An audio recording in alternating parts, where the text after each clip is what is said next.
Olá, muito bom dia. Eu sou o António Tadeia. Este é o Futebol de Verdade, edição do dia 29 de outubro, terça-feira. Edição que, e vamos lá ver, não há fome que não dê a fartura, já ainda apanha o que resta da oitava jornada da Liga, que só acabou ontem à noite, com a vitória do Sporting Clube Braga sobre o Santa Clara por 2-0, mas já vai começar a lançar aquilo que é a nona jornada, que vai começar já amanhã. Portanto, andávamos aqui a queixar-nos que o campeonato parou durante um mês e que não havia campeonato. Agora, de repente, vamos ter 3 jornadas numa semana, que é para não se queixarem. Da próxima vez, vejam se ficam caladinhos. É isto que a Liga nos está a dizer. No entanto, continuo a dizer, está tudo mal. Não tem nada que ser assim. Não faz sentido que o campeonato pare durante tanto tempo, que as pessoas fiquem desabituadas daquilo que é o futebol de competição, que os próprios treinadores também, alguns, tenham de facto a equipa e o plantel para poderem trabalhar, para poderem progredir, para poderem treinar, e outros acabem por ver os jogadores irem todos para as seleções nacionais e não possam sequer trabalhar em condições, e que de repente as equipas sejam forçadas a jogar 3 vezes numa semana, porque se marcam jornadas de Liga para meio da semana e depois marcam-se jornadas de Taça da Liga para o fim de semana, lá mais para a frente, enfim, uma barafunda. Acho que a Comissão de Calendários tem andado a trabalhar mal, mas já lá vamos. Isso, aliás, nem é preciso falar muito mais sobre isso.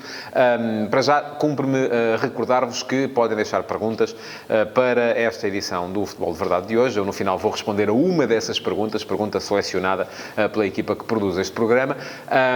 Mas podem deixar aqui na caixa de comentários. Quem está a ver em direto no Facebook pode deixar as suas questões e eu vou responder então a uma delas. O programa de hoje vai centrar-se em 3 temas, fundamentalmente. Primeiro, o que resta da jornada deste último fim de semana e a vitória do Sporting Clube Braga sobre o Santa Clara. Depois também todo este imbróglio que foi criado à volta do Wendel no Sporting e a questão que se coloca em torno de quem deve ser o melhor substituto para Rafa no Benfica, porque agora já se começa a lançar o nome de Chiquinho e aí parece-me que a coisa já começa a ser um bocadinho mais razoável, embora eu continue a achar que ali tem que estar um jogador de ataque, um ponta de lança. Bom, mas vamos lá. Primeiro, o Sporting Clube Braga. O Braga encerrou a jornada, conseguiu a quinta vitória consecutiva em jogos de todas as competições. Parece que a equipa está finalmente a começar a voar, que está finalmente a começar a assimilar aquilo que são os métodos do Ricardo Sá Pinto, e tenho gostado, francamente, daquilo que se tem visto o Sporting Clube Braga ultimamente, muito em contraciclo com aquilo que foi o arranque da temporada. O Braga está ainda assim numa posição não muito favorável, está em 9º lugar da classificação.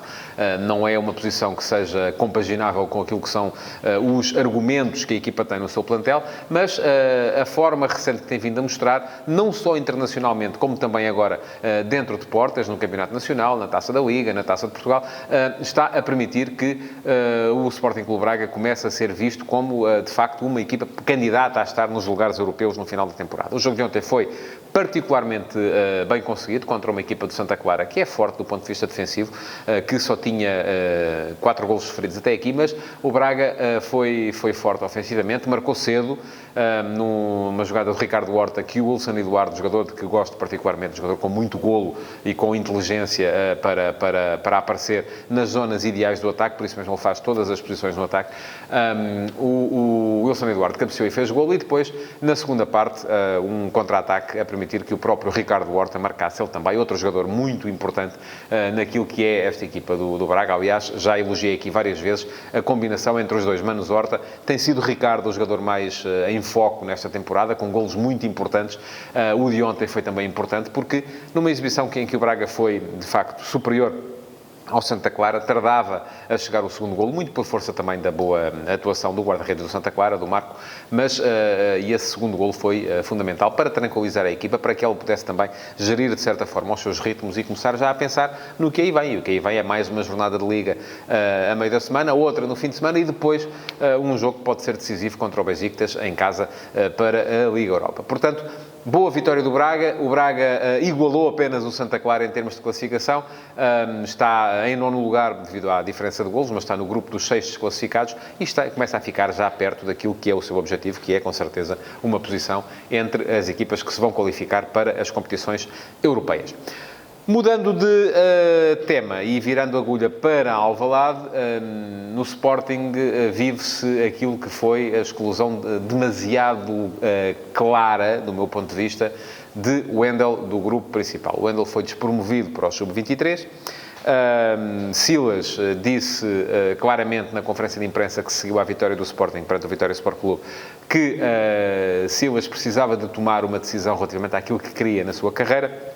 Não o dizendo, mas deixando de entender que o que estava em causa aqui era mesmo uma questão de profissionalismo, que o Wendel, ele disse-o também, não foi uma questão tática, não foi uma questão técnica, não é uma questão de talento, o Wendel tem todo esse talento, portanto, se não é nada disso, só pode ser uma terceira questão, que é uma questão de entrega e de profissionalismo. Ora, estes casos acontecem, e acontecem em todos os clubes, não é de espantar por isso que aconteçam também no Sporting e que aconteçam neste caso com o Wendel. O Wendel já reagiu nas redes sociais dizendo que só Deus sabe, enfim, se só Deus sabe, se é uma coisa de Deus não tem a ver connosco, eu nisso não me meto, em questões de religião, prefiro centrar-me nas questões mais terrenas e mais práticas, e aí não me parece que não acho que o Sporting tenha feito isto sem qualquer razão, com certeza que razão de queixa houve, e é preciso olhar um bocadinho para trás para aquilo que tem sido o histórico recente do Wendel, desde o ser apanhado a conduzir sem carta, desde o ter-se ausentado do país sem autorização, o ter-se atrasado também uma outra vez, portanto têm sido repetidos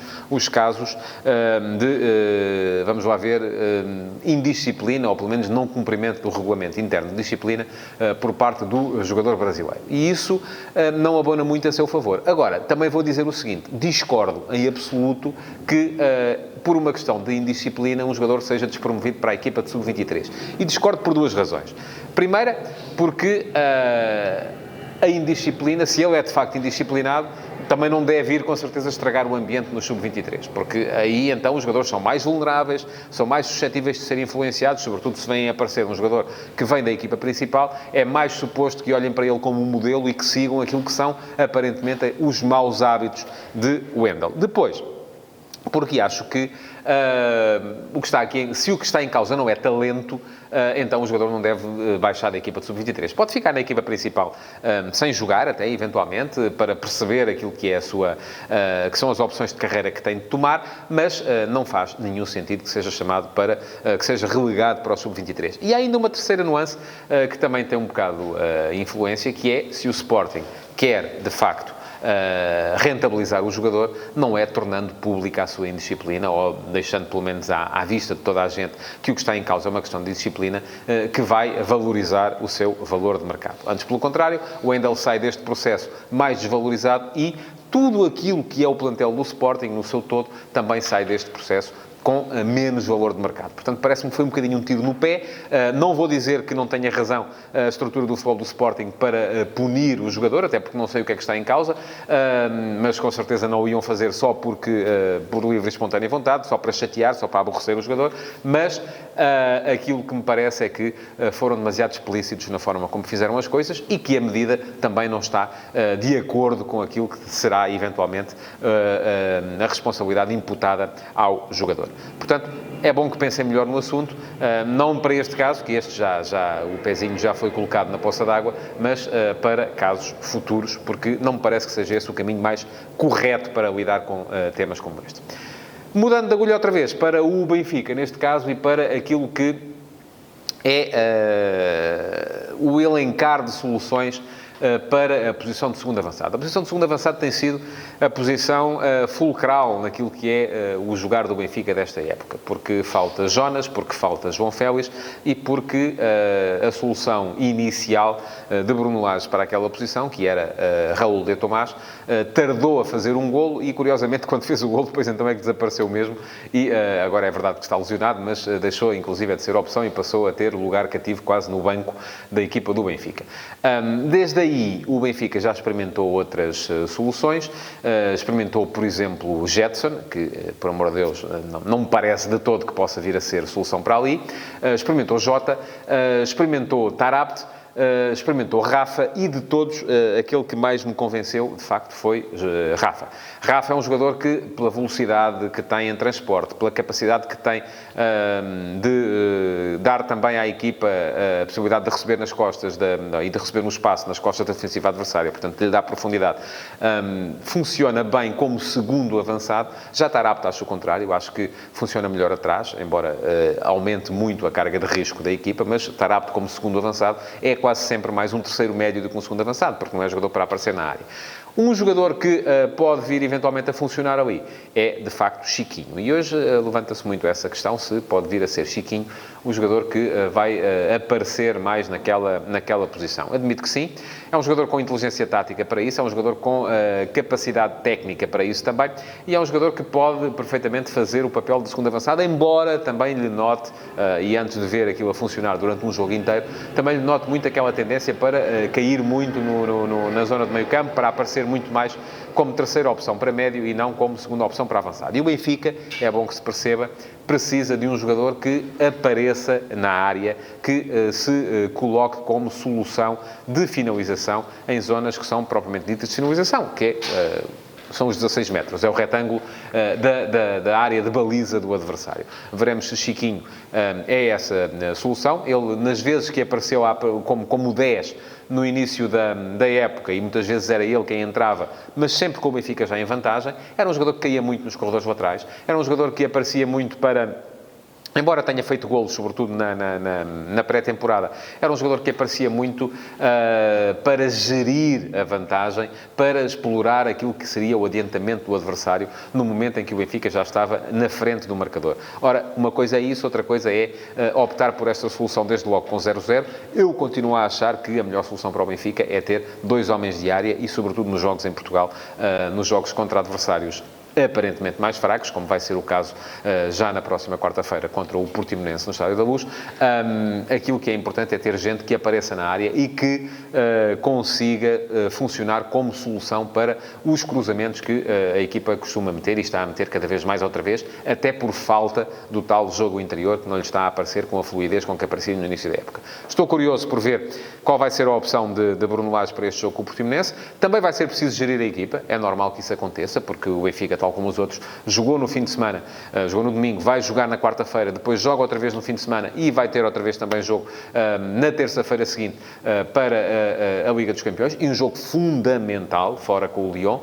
Portanto, vai ser preciso também aqui dar minutos a toda a gente e fazer com que todos possam jogar, mas estou muito, muito curioso para perceber qual vai ser a solução de Bruno Lage para este jogo contra o Portimonense. Não me espantaria, inclusive, que pudesse surgir, por exemplo, Carlos Vinícius de início e que o Benfica pudesse mudar um bocadinho o seu futebol para esta partida. Mas vamos ter que esperar até amanhã, porque só amanhã mesmo é que vai dar para saber. E bom, vamos passar então à pergunta do dia.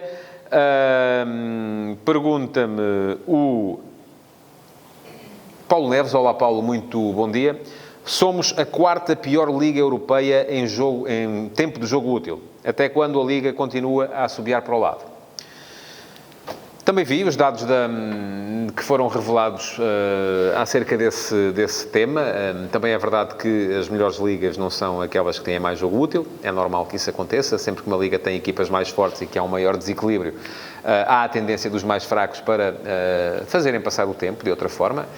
Mas tem razão numa coisa que diz. É preciso fazer alguma coisa, é preciso aumentar o tempo útil de jogo. É preciso fazer com que os árbitros sejam mais proativos nessa matéria. E aquilo que se vê, aquilo que eu vejo em Portugal, não tem tanto a ver até com o queimar de tempo, porque... É verdade que sim, que quando há jogos mais desequilibrados, em que os mais fracos conseguem ainda assim manter o empate durante mais tempo, vão retardando mais os lançamentos laterais, vão retardando mais os pontapés de baliza, vão retardando mais a marcação das faltas, há mais gente a rebolar pelo chão e a pedir assistência para assistência médica, mas eu acho que não é só isso que está aqui em causa. O que está aqui em causa tem a ver... Primeiro, com a capacidade dos árbitros para destrinçarem isso e para imprimirem um outro tipo de ritmo, para estipularem ali... Não seria, inclusive, eu desfavorável a um tempo limite, um cronómetro, em que sai a bola há X segundos para que a bola seja recolocada em jogo. Não me parecia mal. Acho que isso é possível de fazer para evitar, precisamente, esta questão que o árbitro depois tem sempre ter o mesmo critério. Já vi árbitros mostrarem cartões amarelos aos guarda-redes ainda na primeira parte por estarem a queimar tempo, já vi outros serem mais permissivos e deixarem que as coisas corram a belo prazer de quem está interessado em queimar tempo. Mas eu estava a dizer que No meu ponto de vista, o que está aqui em causa não é só isso, é também o excesso de faltas que se marcam no futebol português, e aqui também era importante que os árbitros tivessem uma formação e fossem avaliados também em função disso, porque sendo muitas vezes que eu os avalia ex-árbitros que ainda eram mais viciados na marcação de falta, da chamada falta defensiva, é normal que depois também os árbitros não sejam avaliados em função destes critérios. E o que era bom para aumentar o tempo útil de jogo era deixarem de se marcar aquelas faltas e faltinhas que na maior parte dos campeonatos não se marcam. Aquilo que está em causa aqui é muito isso. São os jogadores, sobretudo quando estão em ação no seu meio-campo, se estão de costas e têm a bola à frente, muitas vezes sentem o adversário a chegar e caem para o chão, sem que haja verdadeiramente falta, e muitas vezes essas faltas são marcadas porque os árbitros, quando é a favor de quem defende, defendem-se eles próprios também e marcam. Quando é a favor de quem ataca, já são menos dados a marcar as faltas, mas têm ali claramente uma diferença de critério. E isso, do meu ponto de vista, não faz nenhum sentido. Faltas são faltas e muitas das faltas que se marcam em Portugal não são, e cada falta, é bom que se perceba, leva a que o árbitro apita, que a bola seja colocada no local, a que o jogador discuta e diga não fiz nada, e por aí afora, e vamos por aí, e ali perdem-se 30, 40, 50 segundos, às vezes mais tempo, se houver lugar à ação disciplinar. Embora, se houver lugar à ação disciplinar, é porque com certeza foi mesmo falta. Mas acho que era importante haver uma definição mais clara daquilo que são os critérios, acabar-se de vez com as arbitragens defensivas e avaliar os árbitros. Isto tem que ser explicado não só aos árbitros, como também a quem os avalia, avaliar os árbitros em função disto e em função de uma necessidade urgente, que é a de aumentar o tempo útil de jogo na Liga Portuguesa. Não me parece que seja uma questão que tenha necessariamente a ver com a Liga, com a estrutura da Liga, mas é uma questão que tem a ver, sobretudo, com a estrutura da arbitragem, e aí, se calhar, é a função da Liga chamar os responsáveis da arbitragem para lhes explicar que é preciso mudar isto. E pronto, chegamos ao fim do Futebol de Verdade de hoje. Não se esqueça de reagir, de colocar like, de comentar, de partilhar se esteve a ver em direto no Facebook. E não se esqueça também de subscrever o podcast do Futebol de Verdade. O Futebol de Verdade vai estar em podcast, já está em podcast, assim é que é, há algum tempo. Basta assinar para receber as notificações com um novo episódio a cada vez que eles acontecem, e são geralmente de segunda a sexta, a não ser que seja feriado, mas são geralmente de segunda a sexta, sempre em direto no Facebook ao 12h30, depois o podcast estará disponível uns minutos depois. Novidade é que a partir da próxima segunda-feira, já o disse aqui ontem, vamos passar a estar em direto em mais plataformas. Instagram, YouTube, Dailymotion, vamos estar em direto em todas as plataformas para que quem não tem, eventualmente, Facebook, possa também ver o Futebol de Verdade mais cedo. Muito obrigado por terem estado desse lado então, e até amanhã.